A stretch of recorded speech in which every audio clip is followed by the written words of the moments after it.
قتل حسین اصل میں مرگ یزید ہے۔ اسلام زندہ ہوتا ہے ہر کربلا کے بعد۔ کوئی آرڈنری کوئی نارمل پرسنالٹی نہیں ہے۔ یقیناً صحابہ اکرام سبھی ہمارے سروں کے تاج ہیں، مگر امام حسین آپ تو نبی پاک کی گویا جگر کا ٹکڑا ہے۔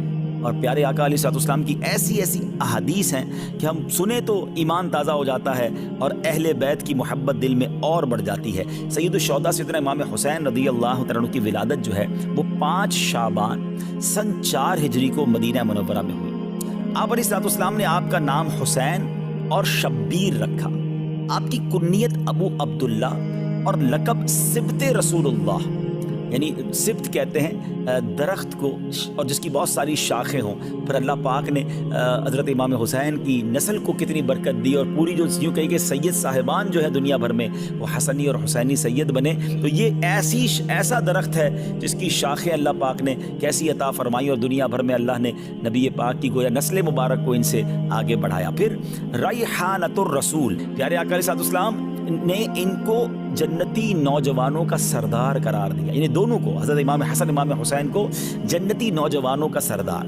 پیارے آقا علیہ السلام ایک اور حدیث پاک میں ارشاد فرمایا، ان ابن عباس من احبہما فقط احبنی ومن ابغضہما فقط ابغضنی، جس نے ان دونوں یعنی امام حسن اور امام حسین رضی اللہ عنہما سے محبت کی، پیارے آقا فرماتے اس نے مجھ سے محبت کی، اور جس نے ان سے عداوت کی، ان سے دشمنی کی، وہ ایسا جیسا اس نے مجھ سے دشمنی کی۔ ناظرین ذرا غور کیجئے، میرے آقا علیہ الصلوۃ والسلام ان کو اپنے پھول کہا کرتے، اور روایتوں میں آتا ہے باقاعدہ پھولوں کی طرح انہیں اسمیل بھی کیا کرتے، انہیں سونگھا بھی کرتے، انہیں چوما بھی کرتے۔ یہ وہ شخصیات ہیں جنہوں نے نبی پاک کے مبارک کاندھوں پہ سواری کی، اس لیے ان کو راکب دوش مصطفیٰ کہا جاتا ہے، یعنی جنہوں نے نبی پاک کے کاندھے پر سواری کی۔ پیارے آقا سجدے میں جاتے تو یہ شہزادے نبی پاک کی مبارک کاندھے پر آ جاتے، نبی پاک سجدہ طویل فرما دیتے، نبی پاک انہیں چوما کرتے۔ ایک اور میں خوبصورت بات بتاؤں، امام حسین اندازہ ہو کہ وہ شخصیت کیسی ہیں، کہ امام حسین رضی اللہ تعالیٰ وہ ہیں کہ دیکھیں ہمارے یہاں کوئی بچہ پیدا ہو، ہم سب سے پہلے کیا کرتے ہیں، کسی بزرگ کو ڈھونڈتے ہیں، کسی عالم دین کو ڈھونڈتے ہیں کہ کان میں ذرا اذان بھی دے دیں اور کوئی گٹی دے دیں، تہنیک کہلاتی ہے وہ، کہ وہ کوئی چیز میٹھی چٹا دیں یا کھجور چبا کے چٹا دیں، شہد چٹا دیں، تاکہ ابتدا اچھی ہو، سٹارٹ اچھی ہو۔ اچھی باتیں کرنا چاہیے، سنت بھی ہے۔ پیارے آقا علیہ السلام کی بارگاہ میں صحابہ لے کر آتے تھے، مگر آپ کو پتہ ہے کہ امام حسین رضی اللہ تعالیٰ کی سٹارٹ کیسے ہوئی، کہ جب آپ پیدا ہوئے نا تو نبی پاک علیہ الصلوۃ والسلام نے اپنی مبارک زبان امام حسین کے منہ میں دے دی۔ ٹرائی ٹو انڈرسٹینڈ، ناظرین ذرا سمجھیے کہ یعنی ان کی جو ابتدا ہے وہ نبی پاک کا لعاب دہن ہے۔ اچھا، اذان دینے کے لیے ہم کسی بزرگ کو بلاتے ہیں، امام حسین کے کانوں میں اذان کس نے دی؟ اللہ کا نام لیا اور آواز تھی حبیب خدا کی، یعنی پیارے آقا علیہ الصلوۃ والسلام نے امام حسین رضی اللہ عنہ کی کان میں اذان دی۔ محبت کا لیول دیکھیے کہ ایک بار نبی پاک علیہ الصلوۃ والسلام کے مبارک صاحبزادے حضرت ابراہیم رضی اللہ عنہ نبی پاک کی گود میں ہیں، اور گود میں دوسرے حصے پر امام حسین بیٹھے، جبریل امین آتے ہیں، عرض کرتے ہیں حضور دونوں میں سے ایک کو سلیکٹ کر لیں۔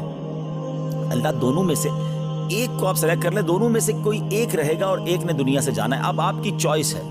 نبی پاک کو گویا یہ اختیار دیا گیا۔ اب ذرا غور کیجیے، اپنا بیٹا ہے، حضرت ابراہیم نبی پاک کے اپنے صاحبزادے ہیں، آپ نے دل میں خیال فرمایا یا فرمایا کہ اگر ابراہیم جاتے ہیں تو مجھے تکلیف ہو، لیکن اگر حسین چلے جاتے ہیں تو میرے ساتھ ساتھ فاطمہ کو، مولا علی کو بھی تکلیف ہو، رضوان اللہ تعالیٰ علیہ مجمعین۔ نبی پاک نے امام حسین کو گویا سلیکٹ کیا۔ کچھ دنوں کے بعد حضرت ابراہیم جو نبی پاک کے اپنے صاحبزادے ہیں رضی اللہ تعالیٰ عنہ، ان کا وصال ہو گیا، اور پیارے آقا علیہ السلام امام حسین کو دیکھ کر کہا کرتے تھے، یہ میرا وہ بیٹا ہے کہ جس کے لیے میں نے اپنا بیٹا قربان کیا ہے۔ اللہ اکبر، ذرا سوچئے، میرے آقا کی ایسی والہانہ محبت ہو تو پھر ہم کیوں نہ اس گھرانے سے محبت کریں، ہم کیوں نہ اپنا سب کچھ امام حسین اور ان کی آل پر قربان کر دیں۔ یہ کیسا گھرانہ ہے؟ اعلیٰ حضرت امام اہل سنت سے پوچھئے نا، آپ کہتے ہیں کیا بات رضا اس چمنستان کرم کی، فرماتے ہیں ایسا کرم کا چمنستان ہے، ایسا کرم کا باغ ہے، کیا بات رضا اس چمنستان کرم کی، زہرا ہے کلی جس میں حسین اور حسن۔ کیا بات رضا اس چمنستان کرم کی، کیا بات رضا اس چمنستان کرم کی، کیا بات رضا اس چمنستان کرم کی، سہرا ہے کلی جس میں حسین اور حسن پھول، سہرا ہے کلی جس میں حسین اور حسن پھول۔ اب امید ہے کہ سچی بات تو یہ ہے کہ پھر بھی ہماری اوقات بھی نہیں ہے۔ ہماری اوقات کیا ہے کہ ان بڑی ہستیوں کا ہم ذکر کریں، نہ ہمارے پاس الفاظ ہیں، نہ ہم ان کی شان بیان کر سکتے ہیں۔ ہم تو صرف یہ دامن پھیلائے آج پروگرام کے لیے آ گئے ہیں کہ ان کا ذکر کریں گے، اچھوں کا ذکر کریں گے، بڑوں کا ذکر کریں گے، سرکاروں کا ذکر کریں گے، تو ہماری جھولیاں بھی بھرتی جائیں گی۔ اعلیٰ حضرت کہتے ہیں نا کہ کیسے آقاؤں کا بندہ ہوں رضا، بول بالے میری سرکاروں کے، اللہ ان کے صدقے ہماری مغفرت فرما دے۔ ہم قابل بھی نہیں ہیں، ہم شہدائے کربلا کا، امام حسین کا، گھرانہ مصطفیٰ کا ہم کیا ذکر کریں؟ بس ہم تو خیرات لینے آئے ہیں کہ ان کا ذکر کریں گے تو ہماری جھولیاں بھرتی جائیں گی۔ تو اب امام حسین رضی اللہ تعالیٰ کے بچپن، ابھی جب آپ کی ولادت ہوئی ہے نا، حضرت ام الفضل فرماتی ہیں کہ ایک روز میں نبی پاک علیہ الصلوۃ والسلام کی خدمت میں حاضر ہوں۔ میں نے دیکھا کہ امام حسین نبی پاک علیہ الصلوۃ والسلام کی گود میں ہیں، اور میں کیا دیکھتی ہوں کہ پیارے آقا کی چشمان کرم سے آنسوؤں کی جھڑی لگی ہوئی ہے۔ ام الفضل کہتی ہے کہ حضور، میرے ماں باپ آپ پر قربان، حضور یہ حالت کیوں ہے، کیا وجہ ہے؟ نبی پاک علیہ الصلوۃ والسلام نے فرمایا کہ ابھی جبریل امین میرے پاس آئے، انہوں نے خبر فرمائی کہ میری امت اس فرزند کو قتل کرے گی۔ میں نے کہا کیا اس کو، یعنی امام حسین کو؟ فرمایا ہاں، اور میرے پاس اس کے مقتل کی سرخ مٹی بھی لائے۔ یعنی جبریل امین نے یہ خبر امام حسین کے بچپن میں ہی دے دی کہ یہ شہید بھی ہوں گے، اور جس مقام پر شہید ہوں گے اس کی مٹی بھی پیارے آقا کو دکھائی گئی۔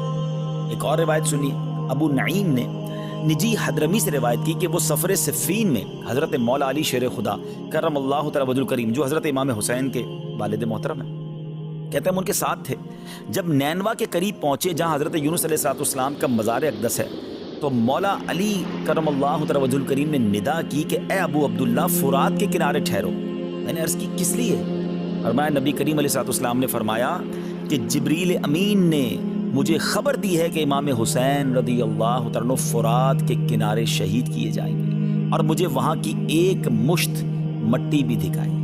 اسی طرح مولا علی کے ہمراہ ایک اور بزرگ کہتے ہیں کہ ہم ساتھ تھے، تو امام حسین رضی اللہ تعالیٰ کی جہاں آج قبر منور ہے اس کے مقام پر پہنچے، مولا علی نے پہلے ہی بیان کر دیا کہ یہاں ان کے اونٹ بندھیں گے، یہاں شہداء کے اونٹ بندھیں گے، یہاں ان کے کجاوے رکھے جائیں گے، یہاں ان کے خون بہیں گے، اور جوانان آل محمد صلی اللہ علیہ وسلم اس میدان میں شہید ہوں گے، آسمان و زمین ان پر روئیں گے۔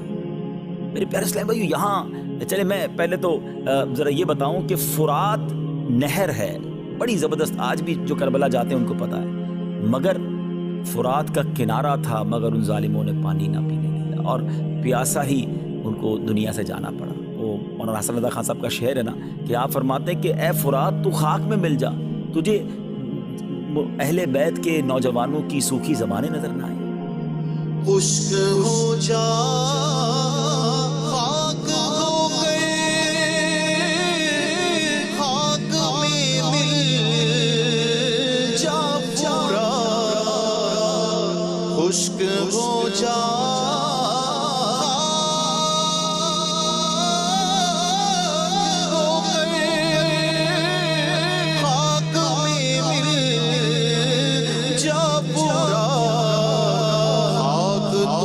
پر دیکھ تو سوکھی زبانیں اہل بیت، خاک تجھ پر دیکھ تو سوکھی زبانیں اہل بیت۔ اب ناظرین، یہاں جو بات بڑی اہم سمجھنے والی ہے، دیکھیں نبی پاک علیہ الصلوۃ والسلام کو بچپن سے معلوم تھا کہ امام حسین شہید ہوں گے، مولا علی کو معلوم ہے، بی بی فاطمہ کو معلوم ہے رضوان اللہ تعالیٰ علیہ مجمعین، اور صحابہ کرام کی بڑی جماعت کو، یعنی مدینہ منورہ بھی مشہور ہو چکا تھا کہ نواسہ رسول شہید کیے جائیں گے۔ اب بڑا ریلیونٹ کوسچن ہے، بڑا اہم سوال ہے کہ جناب نبی پاک علیہ الصلوۃ والسلام تو وہ ہیں جو اشارہ کریں تو چاند 2 ٹکڑے ہو جاتا ہے، آپ دعا فرمائیں تو ڈوبا سورج پلٹ آتا ہے، بڑے بڑے مسائل، بڑے بڑے پرابلم لے کر صحابہ آتے اور نبی پاک ہاتھ اٹھاتے ان کے مسائل حل ہو جاتے، ٹوٹی پنڈلی لے کر آتے پیارے آقا جوڑ دیتے، نکلی آنکھ لے کر آتے نبی پاک لگاتے وہ آنکھ روشن ہو جاتی۔ وہ آقا علیہ الصلوۃ والسلام جن کے پاس اتنا اختیار اور محبت کا عالم یہ کہ نبی پاک فرمایا حسین مجھ سے اور میں حسین سے ہوں، تو جب پتہ چل گیا کہ ان کو شہید کیا جائے گا تو ایک بار کبھی نبی پاک نے اللہ کی بارگاہ میں دعا کی، یا اللہ میرا نواسہ ہے، میں اس سے بڑی محبت کرتا ہوں، اے اللہ وہ مصیبت کربلا کے میدان کی اس سے ٹال دے، رب کریم یہ جو امتحان ہونا ہے میرے حسین پر وہ امتحان نہ آئے۔ اچھا چلے نبی پاک نے دعا نہیں کی، مولا علی کے تو جگر کا ٹکڑا تھے نا، مولا علی نبی پاک کے پاس آ جاتے۔ اچھا ماں تو ماں ہوتی ہے نا، خاتون جنت رضی اللہ تعالی عنہا ہی کبھی نبی پاک کی بارگاہ میں آتی کہ حضور ایک طرف تو آپ حسین سے اتنا پیار کرتے ہیں، حضور میرا بیٹا ہے، آپ دعا کر دیں اللہ کی بارگاہ میں اللہ یہ امتحان ٹال دے۔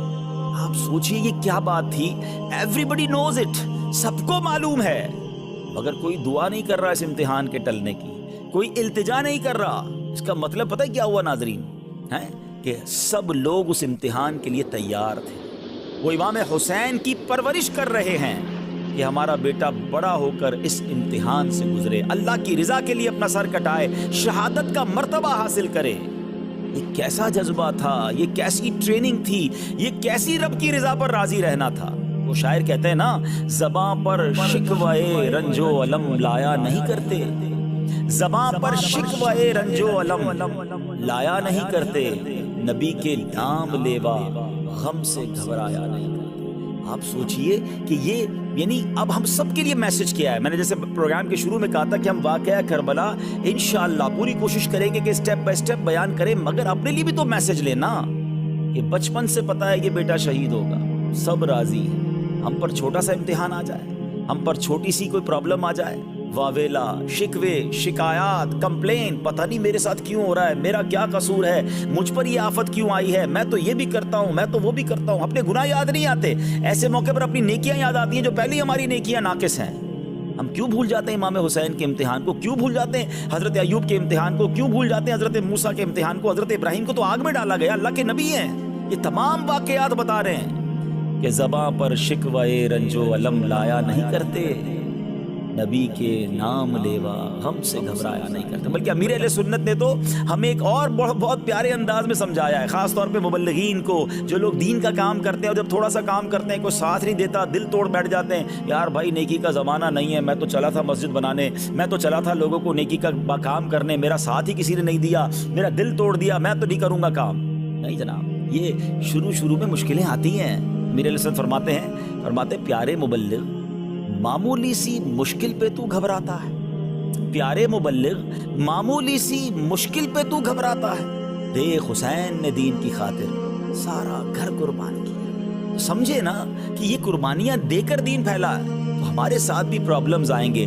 بہت خوبصورت جملہ ہم نے اپنے نگران شورا سے سنا ہے، وہ فرماتے ہیں کہ زندگی کی گاڑی مسائل کے پہیوں پہ چلتی ہے، مسائل آئیں گے، پرابلمز آئیں گی، یہ ہمیں ٹیسٹ کیا جاتا ہے، یہ ہمارا امتحان لیا جاتا ہے۔ تو کربلا کے اس واقعے سے خاص طور پہ بچپن میں جو نبی پاک کو امام حسین کے بچپن میں معلوم تھا یہ شہید ہوں گے، مگر there is no complain، یہ سبق دے رہا ہے ہم سب کو کہ اگر آ جائے کوئی مشکل، یا اللہ ہم تیری رضا پر راضی ہیں، اے اللہ ہمیں اس مشکل، دعا کرنے میں حرج نہیں ہے، لیکن واویلا نہیں، شکوہ نہیں، کمپلین نہیں، سب لوگوں کو بتانے کا کیا فائدہ ہے، مزہ پتہ ہے کیا ہے؟ اچھا ایک جملہ آپ نے سنا ہوگا، صبر جمیل کرتے نا، اللہ آپ کو صبر جمیل عطا فرمائے، صبر جمیل پر اجر عظیم عطا فرمائے۔ کبھی کسی کو پوچھ لے حضرت صبر جمیل کا معنی کیا ہے؟ میں آپ سے پوچھتا ہوں، جی مدنی چینل کے ناظرین میں آپ سے پوچھ رہا ہوں، صبر جمیل کس کو کہتے ہیں؟ یہ کسی جمیل بھائی کا صبر نہیں ہے، اس کی ڈیفینیشن یہ ہے، اس کی تعریف یہ ہے کہ ایک بندہ ہے جو پرسکون ہے، کوئی پرابلم نہیں ہے، اور ایک اس کے برابر میں بندہ وہ بیٹھا ہے جو بڑی تکلیف میں ہے، مگر دونوں کو دیکھ کر پتہ نہ چلے کون مشکل میں ہے، میرا چہرہ بھی نہ بتائے کہ اندر کتنا درد ہے، اندر کتنی تکلیف ہے، کیونکہ میں جانوں میرا رب جانے۔ ہاں مزہ یہ، یعنی صبر اس کا نام ہے، صبر جمیل اس کا نام ہے کہ کسی کو پتہ نہ چلے وہ شاعر کہتا ہے نا، کسی کا احسان کیوں اٹھائیں، کسی کو حالات کیوں بتائیں، تم ہی سے مانگیں گے تم ہی دو گے، تمہارے در سے ہی لو لگی ہے۔ کسی کا احسان کیوں اٹھائیں،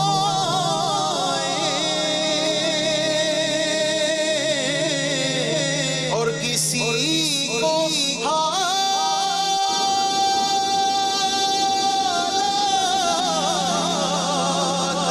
کیوں بتائیں، تم ہی سے مانگیں گے تم ہی دو گے، آقا تم ہی سے مانگیں گے تم ہی دو گے، تم ہی سے مانگیں گے تم ہی دو گے، تمہارے در سے ہی لو لگی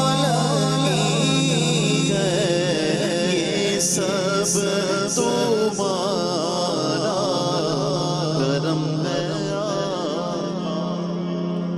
امید ہے کہ میں اللہ کرے کہ یہ پیغام لینے میں ہم کامیاب ہو جائیں کہ امتحان آئیں گے، مشکل آئیں، ابھی بھی ہو سکتا ہے آپ کسی مشکل میں ہوں، کسی پریشانی میں ہوں، بیماری میں ہوں، قرضے میں ہوں، ٹینشن میں ہوں، کربلا والوں کو یاد کریں اور اللہ کی رضا پر راضی رہیں۔ ان اللہ مع الصابرین، انشاءاللہ اس کی رحمت ساتھ ہوگی، سب بہتر ہو جائے گا۔ اب چلتے ہیں ناظرین، اب یہ واقعہ پہلے تو آپ نے مقام امام حسین سن لیا، بچپن سے ہی سب کو معلوم ہے اور اسی امتحان کی تیاری ہو رہی ہے۔ حضرت امیر معاویہ رضی اللہ عنہ رجب 60 ہجری میں بمقام دمشق میں، یعنی دمشق میں آپ کا انتقال ہوا۔ آپ کے پاس نبی پاک علیہ الصلوۃ والسلام کے بڑے پیارے تبرکات تھے۔ آپ کے پاس پیارے آقا کا ازار شریف، ردائے یعنی چادر اقدس تھی، قمیض مبارک تھا، موئے مبارک تھے، نبی پاک کے مبارک ناخن تھے، اور آپ نے یہ وصیت کی تھی کہ مجھے نبی پاک علیہ الصلوۃ والسلام کی ازار شریف، نبی پاک کی چادر مبارک اور قمیض اقدس میں کفن دیا جائے، اور میرے ان اعضاء پر جن پر سجدہ کیا جاتا ہے پیارے آقا کے موئے مبارک اور ناخن کے تراشے رکھ دیے جائیں، اور مجھے ارحم الراحمین کے رحم و کرم پر چھوڑ دیا جائے۔ یہ عشق رسول تھا حضرت امیر معاویہ کا، اور خاص طور پہ تبرکات سے جو انہیں پیار تھا۔ صحابی رسول ہے، کاتب وحی ہیں، یہ رہتی دنیا کے لیے میسج ہے کہ تبرکات سے صحابہ کا بھی پیار تھا۔ اگر آج امت کا پیار ہے تو اس میں تو بہت اچھی بات ہے۔ اچھا، لیکن اب ان کا بیٹا کور باطن یزید پلید، اس بدبخت نے یہ نہ دیکھا کہ میرے والد تو نبی پاک علیہ الصلوۃ والسلام کے تبرکات سے بھی پیار کر رہے ہیں، ان کے ناخن مبارک، ان کے موئے مبارک کو دل و جان سے عزیز رکھ رہے ہیں، اور اس ظالم نے جگر گوشہ بطول نبی پاک کے سب کے جسم کا حصہ ہے امام حسین، ان کے ساتھ ظلم کیا، ان کے ساتھ زیادتی کی۔ وہ کہتے ہیں نا کہ جس کے نصیب پھر جائے، جس کے اندر بدبختی لکھی ہوئی ہو، تو اس سے بہت بڑے بڑے گناہ ہوتے ہیں۔ اچھا، یہاں میں ایک چھوٹی سی بات کر کے پھر مزید آگے کی طرف چلوں گا کہ ہمیشہ ایک فارمولہ یاد رکھیں کہ کبھی بھی کسی کے بچے کی غلطی کی وجہ سے، کسی کے بچے کے برے عمل کی وجہ سے اس کے والد کو برا بھلا یا کرٹیسائز گھر والوں کو نہیں کیا جائے گا۔ اگر یہ فارمولہ بنا لیا جائے تو پھر تو حضرت آدم علیہ السلام اللہ کے نبی ہے نا، آپ کا ایک بیٹا یقیناً حابیل تھا جس کو قتل کیا گیا، مگر قتل کرنے والا کون تھا؟ قابیل، وہ بھی تو آپ ہی کا تو بیٹا تھا۔ تو کیا معاذ اللہ قابیل کے قاتل ہونے کی وجہ سے حضرت آدم کو کوئی برا کہے گا؟ وہ تو ایمان سے ہاتھ دھو بیٹھے گا۔ بالکل اسی طرح حضرت نوح علیہ السلام ہے، آپ کا ایک بیٹا اس مسلمان نہیں تھا۔ تو اب پتہ یہ چلا، یہ پوری اگر تفصیل میں جائے تو بہت ساری باتیں آ جائیں گی کہ اللہ پاک کی مرضی ہے، ہدایت کسی کو ملے کسی کو نہ ملے ہے، اور یہ بدبختی ہوتی ہے کسی شخص کی، وہ اتنے بڑے گھرانے میں بھی پیدا ہو کر وہ ہدایت کا نور حاصل نہیں کر سکتا، مگر اس کی وجہ سے کبھی بھی کسی کے اولاد کی وجہ سے والد کو برا بھلا نہیں کہا جائے گا۔ تو یہاں یہ بات بھی ہمیں یاد رکھنی ہے۔ اب کیا ہوا کہ حضرت امیر معاویہ رضی اللہ عنہ کے وصال کے بعد یزید بدبخت جو ہے یہ تخت پر بیٹھ گیا، اور اس نے قبضہ کر لیا، اور اس نے اپنی بیعت کے لیے، اس زمانے میں سمجھے اوتھ لیا جاتا تھا، حلف لیا جاتا تھا، یا بیعت لی جاتی تھی کہ بھائی آپ اس امیر المومنین کے یا اس سلطنت کے حاکم کی بیعت کر لیں اور اس کو فالو کریں گے، اس کے رولز ریگولیشن کو آپ اپنائیں گے۔ تو ہوا یہ کہ سب طرف اس نے خطوط بھیج دیے ساری سلطنت میں کہ سب لوگ یزید کی بیعت کریں۔ اب یہ ایک جو سمجھے میسنجر جو تھا، خط لے کر یہ یہ مکتوب لے کر مدینہ طیبہ ایک شخص پہنچا اور امام حسین کی بارگاہ میں آیا. ان کو یہ کہا گیا تھا کہ سب سے پہلے آپ نے حضرت زبیر صحابی رسول رضی اللہ تعالیٰ عنہ مدینہ پاک میں تھے اور امام حسین بھی تھے, کہ ان دونوں کی بیعت لے لو گے تو معاملہ سیٹل ڈاؤن ہو جائے گا, پھر پورے مدینے کے لوگ لے لیں گے. تو حضرت زبیر نے بھی منع کر دیا, اور جب امام حسین کے پاس وہ مکتوب پہنچا تو آپ نے بھی صاف انکار کر دیا, کیونکہ آپ جانتے تھے کہ یزید جو ہے وہ بدبخت ہے, وہ شرابی ہے, وہ برے اعمال کرنے والا ہے, اور وہ جو سمجھے کہ مسلمانوں کا رہنما بننے کے قابل ہی نہیں ہے. اچھا, امام حسین یہ بھی جانتے تھے کہ اگر یزید کی بات مان لی جاتی ہے پھر تو سمجھے کہ اس نے بڑے آفرز بھی دیے تھے کہ آپ کو اتنے پیسے تو اتنی مراعات اور اتنی ساری چیزیں آپ کو دی جائیں گی اور آپ کی لائف بڑی لگژری کر دی جائے گی. مگر یہ تو نواسہ رسول تھے نا, یہ جانتے تھے کہ باطل کے آگے اگر آج ہم نے سر جھکا لیا, اگر آج ہم نے کسی فاسق کو فاجر کو اپنا امیر بنا لیا تو پھر تو رہتی دنیا کے لیے اسلام کا نظام بگڑ جائے گا نا. آپ ذرا سوچئے, امام حسین خود چاہتے تو بڑی لگژری لائف گزار لیتے, کمپرومائز کر لیتے کہ ٹھیک ہے اب جیسا بھی ہے چلنے دو, لیکن آپ جانتے تھے کہ اگر وہ اس وقت کمپرومائز کر لیتے تو پھر رہتی دنیا کے لیے ایگزامپل بن جاتی کہ آج بھی لوگ کہتے ہیں جب امام حسین کمپرومائز کر سکتے ہیں تو ہم بھی کمپرومائز کر لیں. آپ نے کمپرومائز نہیں کیا, آپ نے اس کی بات نہیں مانی, آپ نے اپنا سر کٹانا قبول کر لیا, مگر دین کے پرچم کو بلند کر گئے. وہ شاعر کہتے ہیں نا, قتل حسین اصل میں مرگ یزید ہے, اسلام زندہ ہوتا ہے ہر کربلا کے بعد. آپ نے اپنی جان تو لٹا دی مگر اسلام کو زندہ کر گئے. تو اب جب آپ نے اس کی بات نہیں مانی ناظرین, تو اب آپ سمجھ گئے کہ اب یزید نے بہت ظلم کرنا ہے, اب مجھ پر حملے کرنے. اور سبحان اللہ, یہاں علماء کہتے ہیں کہ ایک اور ادب بھی تھا کہ میں مدینہ پاک میں ہوں اور یہاں قتل و غارت گری ہوگی, تو شہر مدینہ میں میرے آقا کے شہر میں بد امنی نہ ہو, یہاں قتل و غارت گری نہ ہو, یہاں پر جو ہے نا وہ بے ادبی نہ ہو, تو بہتر یہی ہے کہ میں مدینہ چھوڑ کر چلا جاتا ہوں. اب ذرا سوچئے ناظرین, یہ مدینہ چھوڑنے کی بات پتہ ہے کون کر رہا ہے؟ میں اور آپ مدینے جاتے نا اور مدینے سے واپس آئیں تو دل پر قیامت ٹوٹ جاتی ہے.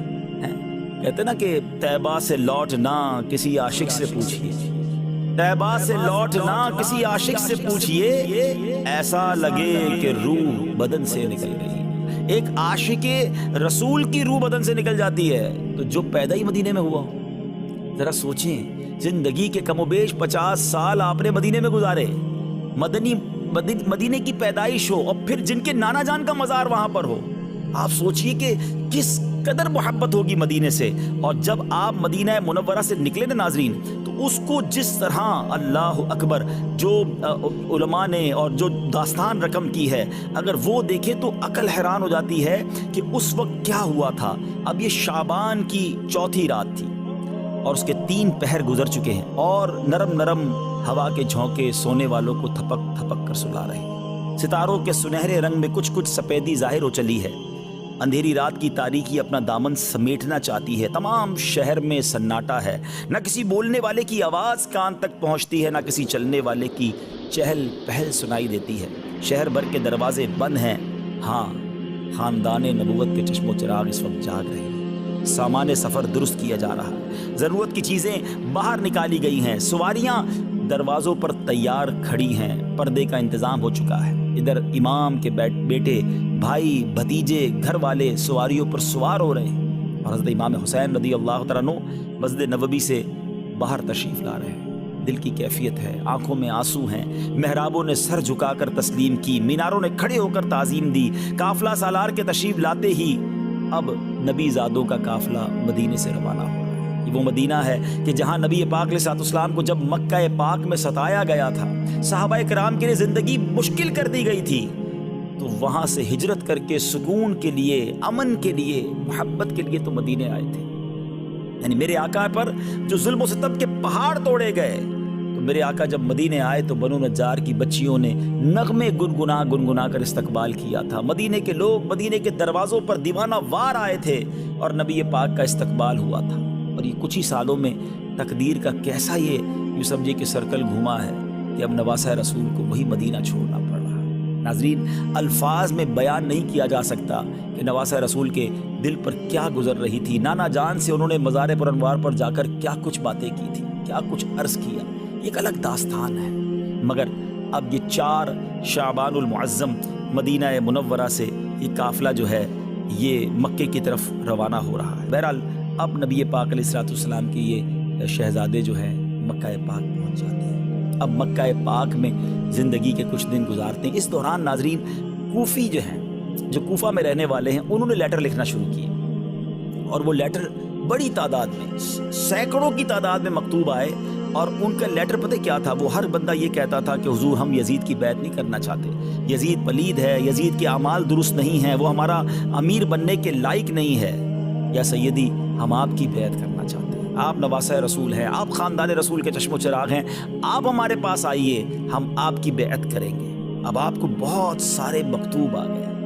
اب دیکھیں ہر جو لیول ہوتا ہے نا بڑوں کا، ان کی ذمہ داریاں ہوتی ہیں. آپ کو یہ احساس ہوا کہ اگر آج میں کوفہ جا کر ان لوگوں کا ساتھ نہیں دیتا اور یہ میری بیعت نہیں کرتے، مجبوراً یزید کی بیعت کرنی پڑ گئی، تو قیامت کے دن یہ اللہ کی بارگاہ میں عرض کریں گے مولا ہم تو یزید کی بیعت نہیں کرنا چاہتے تھے، مگر امام حسین ہمارے پاس آئے نہیں تو ہمیں مجبوراً بیعت کرنی پڑی. امام حسین کو وہ رنج تھا، وہ ایک فکر تھی کہ ان لوگوں پر جو کیفیت ہے اور جو وہ مجھ سے بیعت لینا چاہتے ہیں. تو اب اسٹریٹجی پلان کی گئی.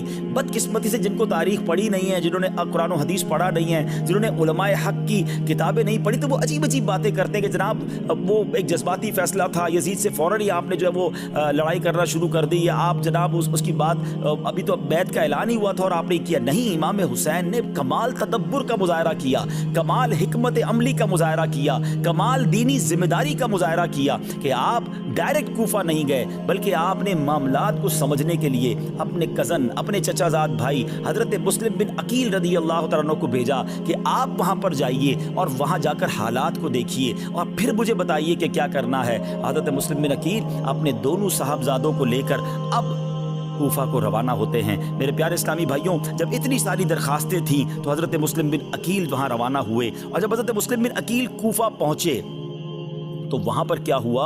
اچھا، امام حسین نے ایک لیٹر بھی دیا حضرت مسلم بن عقیل کو، اور وہ لیٹر کیا تھا کہ تم نے مجھے ریکویسٹ کی ہے، کوفہ والوں سے فرمایا کہ تمہاری ریکویسٹ پر ہم حضرت مسلم کو روانہ کرتے ہیں، ان کی نصرت، ان کی حمایت، یعنی ان کا سپورٹ کرنا تم پر لازم ہے. حضرت مسلم اپنے دو فرزند محمد اور ابراہیم رضی اللہ تعالیٰ عنہما کو بھی ساتھ لے کر گئے، جو ان کے بڑے پسندیدہ بیٹے تھے. اور اب حضرت مسلم جب کوفہ پہنچے، آپ نے مختار بن ابی عبید کے گھر پر قیام فرمایا. اب جب جیسے ہی لوگوں کو پتہ چلا کہ حضرت امام حسین کے نمائندے آ گئے ہیں، حضرت مسلم بن عقیل آ گئے ہیں، تو جوک تر جوک اشتہام جمع ہو گیا، رش جمع ہو گیا، اور تقریباً دیکھتے ہی دیکھتے کہ 12,000 لوگوں نے حضرت مسلم بن عقیل کے ہاتھوں پر بیعت کر لی. یعنی گویا حضرت امام حسین کے یہ نمائندے تھے، ان کے بہاف پر یہ بیعت ہو رہی تھی، تو انہوں نے فوراً بیعت کر لی، اور جناب بڑا ان کا ویلکم ہوا، بڑا ان کا استقبال ہوا. تو حضرت مسلم بن عقیل نے دیکھا کہ یہ کوفہ کے لوگ تو بہت سپورٹ کر رہے ہیں، بہت پیار کر رہے ہیں، everybody want to welcome Imam Hussain, وہ حضرت امام حسین کے اتنے چاہنے والے ہیں. تو آپ نے کیا کیا کہ حضرت امام حسین کو لیٹر لکھ دیا. اب جو ٹرننگ پوائنٹ ہے نا اس پورے واقعہ کربلا کا، وہ ذرا سمجھیے گا.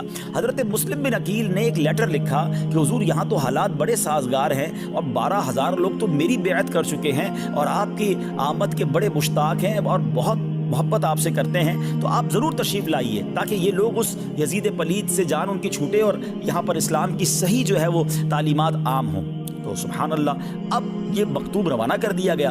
یاد رہے اس زمانے میں انٹرنیٹ نہیں تھا، ٹیلی فون نہیں تھا، مکتوب لے کر لوگ ٹریول کرتے تھے، سخت لے کر میسنجر کو جانا پڑتا تھا، اور وہ بھی گھوڑوں اونٹوں پر سفر تھا. تو بہرحال ایک مکتوب لکھ کر انہوں نے روانہ کر دیا. اچھا، آپ نے مکتوب روانہ کر دیا. اچھا، اس وقت جو کوفہ کے گورنر تھے نا، وہ حضرت نعمان بن بشیر رضی اللہ تعالیٰ صحابی رسول تھے. اچھا، انہوں نے کیا کیا کہ انہوں نے سارے معاملات کو دیکھا تو کوئی مخالفت نہیں کی. وہ جانتے تو وہ امام حسین سے وہ بھی محبت کرتے تھے، لیکن انہوں نے صرف یہ کہا کہ دیکھو جو تم کام کر رہے ہو نا، یہ یزید کو پتہ چلے گا تو وہ تمہارے بڑا خلاف ہو جائے گا. لیکن اس کے علاوہ کوئی روک ٹوک نہیں کی، بالکل ایک لینین سا معاملہ رکھا کہ ٹھیک ہے، وہ جو معاملہ ہو رہا تھا اس کو ہونے دیا. مگر اہل کوفہ میں سے خود بدبخت بھی تو تھے نا، انہوں نے یزید کو خط لکھا کہ نعمان بن بشیر جو ہیں صحابی رسول رضی اللہ تعالیٰ عنہ، یہ خاموش بیٹھے ہوئے ہیں، اور مسلم بن عقیل آ گئے ہیں رضی اللہ تعالیٰ عنہ، اور امام حسین کے نام پر بیعت لے رہے ہیں، اور یہ معاملہ تمہارے خلاف جا رہا ہے. جیسے ہی یزید پلید کو یہ پتہ چلا کہ یہ تو پاسا ہی پلٹ جائے گا، تو اب یزید نے کیا کیا کہ ابن زیاد جو ہے یہ بصرہ کا اس وقت والی تھا، اس کو کوفہ کا گورنر بنایا اور فوراً کا تم وہاں پہنچو اور حضرت نعمان بن بشیر رضی اللہ تعالیٰ کو سیک کر دیا, اپنی ذمہ داری سے فارغ کر دیا کہ اب آپ گورنر نہیں ہیں, اب کوفہ کے گورنر کون؟ اب ابن زیاد کوفہ کا گورنر ہوگا. اچھا, ابن زیاد ایسا مکار تھا کہ اس کو یہ تو پتہ چل گیا تھا کہ ہزاروں لوگ امام حسین کے چاہنے والے وہاں موجود ہیں اور میں جا رہا ہوں ان کو روکنے کے لیے, ان کے خلاف کام کرنے کے لیے, تو میں کوفہ میں داخل کیسے ہوں گا. تو اس بدبخت نے پلان کیا اس نے بصرہ کے حجازی لوگ جو عرب کے لوگ ہوتے نا اس والا حلیہ اپنایا, رات کو انٹری دی. اچھا, کوفہ میں یہ اطلاع تھی کہ خط تو لکھا جا چکا ہے, کسی دن بھی امام حسین آ جائیں گے, تو کوفہ کے لوگ رات کو جمع ہوتے تھے, دیکھتے تھے کہ کوئی آنے والا ہے تو ہم استقبال کریں. تو دیکھا کہ ایک عربی لباس میں شخص آ رہا ہے, ایک حجازی لباس میں شخص آ رہا ہے, تو لوگوں نے نعرے لگانا شروع کر دیے کہ امام آ گئے. وہ سمجھے کہ امام حسین آ گئے, مگر یہ تھا بدبخت ابن زیاد, اور یہ چھپتا چھپاتا گورنر ہاؤس میں داخل ہو گیا. جیسے ہی گورنر ہاؤس میں داخل ہوا تو لوگوں کو سمجھ آئی کہ یہ تو امام حسین نہیں, یہ تو ابن زیاد ہے. اب اس ابن زیاد بدبخت نے ناظرین جو پلان کیا نا وہ بڑا خطرناک پلان تھا. اب جیسے ہی ابن زیاد اندر گیا اور وہ اپنے گورنر ہاؤس میں چلا گیا تو حضرت مسلم بن عقیل اس وقت ہانی بن عروہ کے مکان میں اقامت کر رہے تھے, یعنی ان کی رہائش ایک شخص تھا جس کا نام ہانی بن عروہ تھا, اس کے گھر میں آپ رہتے تھے. تو ابن زیاد نے کیا کیا کہ ہانی کو اپنے کارکنان بھیجے, فوج بھیجی, اور پہلے تو ہانی کو گرفتار کر لیا. یعنی جو ہوسٹ تھا, جس نے پناہ دی تھی یا جس نے رہائش دی تھی, اسی کو گرفتار کر لیا. اچھا, جیسے ہی گرفتار کیا حضرت مسلم کو بھی پتہ چل گیا, تو آپ نے لوگوں کو کہا کہ چلو چلتے ہیں گورنر ہاؤس. دیکھتے ہی دیکھتے ناظرین 40,000 افراد گورنر ہاؤس کے گرد جمع ہو گئے. پورے گورنر ہاؤس کو, جو بھی مکان تھا یا جو بھی عمارت تھی, اس کو گھیرے میں لے لیا. اور اب صرف حضرت مسلم بن عقیل کے اشارے کی دیر تھی. یہ 40,000 کا لشکر اندر جاتا تو سب تہس نہس ہو جاتا اور کنٹرول کوفہ کا حضرت مسلم بن عقیل کو مل جاتا اور معاملہ سارٹ آؤٹ ہو جاتا. مگر حضرت مسلم بن عقیل جنگ کرنے نہیں گئے تھے, اور سبحان اللہ کیا تربیت تھی آپ کی, آپ نے ایسا کوئی آرڈر نہیں دیا. اندر اس کو پتہ چل گیا ابن زیاد کو کہ باہر تو 40,000 کا لشکر ہے, یہ لوگ تو اگر اندر آئیں گے تو تہس نہس کر دیں گے اور سارا میرا معاملہ الٹ پلٹ ہو جائے گا. اس بدبخت نے پلان کیا کہ اس نے اپنے فوجیوں کو بھیجا اور جو کوفہ کے بڑے پیسے والے لوگ تھے, عمائدین تھے, قبیلوں کے سردار تھے, ان سب کو گرفتار کیا اور ان کو گرفتار کر کے کہا کہ تم ان لوگوں کو کہو کہ حضرت مسلم بن عقیل کی جو ہے وہ دوستی چھوڑ دیں, ان کی حمایت چھوڑ دیں, ورنہ میں نے تم کو بھی مار ڈالنا ہے, تمہارے خاندان کو بھی اڑا دینا ہے. اچھا, ان لوگوں کو اتنا ڈرایا کہ چھت پر وہ لوگ اوپر آئے. اب نیچے سمجھ لیں, ذرا امیجن کریں کہ ایک بڑا سا محل ہے یا بڑا سا گورنر ہاؤس ہے, اس کی چھت پر پورے کوفہ کے بڑے بڑے رئیس, بڑے بڑے قبیلوں کے سردار کھڑے ہیں اور نیچے 40,000 لوگوں کا لشکر ہے. حضرت مسلم بن عقیل بھی نیچے موجود ہیں. ان لوگوں نے اوپر سے آوازیں لگانا شروع کی اور اپنے خاندان والوں کو کہا کہ ان کا ساتھ چھوڑ دو ورنہ ہم مارے جائیں گے, ہم بھی مارے جائیں گے. ابن زیاد نے تمہیں بھی نہیں چھوڑنا ہے, تمہارے بھی گھر تباہ ہو جائیں گے, تم ہمیں بھی بچاؤ اور اپنے آپ کو بھی بچاؤ. اب وہ ڈراتے گئے.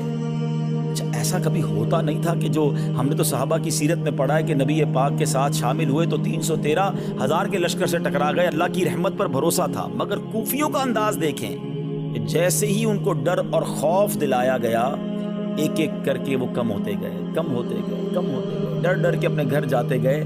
آخر کار جب مغرب کا وقت ہوا تو امام مسلم بن عقیل رضی اللہ تعالیٰ کے پاس صرف 500 لوگ رہ گئے. آؤٹ آف 40,000, 40,000 میں سے صرف 500 لوگ رہ گئے. اور جب مغرب کی جماعت کی آپ نے امامت کی, اور جب آپ نے امامت کے بعد سلام پھیرا تو ایک بندہ بھی پیچھے باقی نہیں تھا. امام عالی مقام کے نمائندے امام مسلم بن عقیل رضی اللہ تعالیٰ عنہ اکیلے ہیں, آپ کے 2 بچے ہیں اور آپ اکیلے ہیں. کوفیوں نے ایسی بد عہدی کی, کوفیوں نے ایسی بے وفائی کی, ساری زندگی یوں سمجھے قیامت تک ان کی اس بے وفائی پر, ان کی اس بد عہدی پر, ان کا اس ساتھ نہ دینے پر ان پر ملامت ہوتی رہے گی, ملامت ہو رہی ہے.